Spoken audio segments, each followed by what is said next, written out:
Is this a drill or something?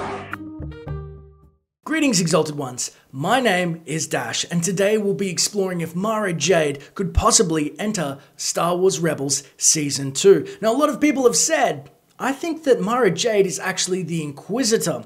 Now, I have a counter argument to that. I mean, she totally could be, but realistically, Mara Jade was shown, and again, this is not canon, as the Emperor's hand, more of an assassin behind the scenes. When Vader or somebody else couldn't get things done, she stealthily shoved her lightsaber in their ribs. You know, it was very political. It was a secretive kind of bond between the hand and the Emperor. You know, they had a telepathic link across the galaxy, so it kind of cut Vader out a little bit, to my knowledge. So realistically, I don't think she would be an Inquisitor. However, if Donald Gleason is Luke Skywalker's son in The Force Awakens, that means Luke Skywalker would have had to have impregnated somebody. Now, that kind of sounds weird, the word impregnated, but he would have had to have somebody that, you know, bore his child.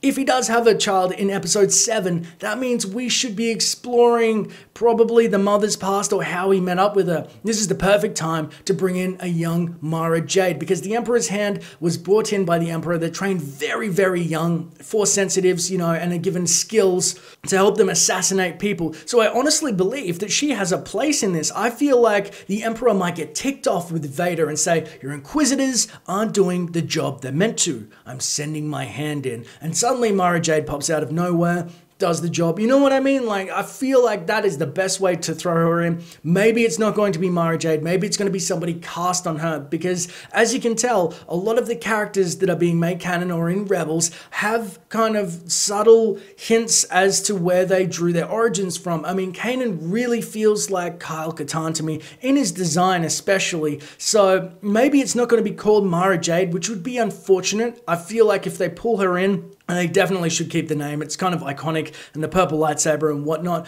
But realistically, they may not stick with that. Now, a lot of you will say, hey, she's not canon anymore. Let it go, bro. And I understand that. But however, if you think of things like the movies bringing back the Outrider, Dash Rendar's ship, and now suddenly that's canon, or Disruptor rifles, now, you know, canon. Recanonizing something is things, or even Moraband, which was Korriban, and they kind of just switch that up. Or Darth Bane in the Clone Wars.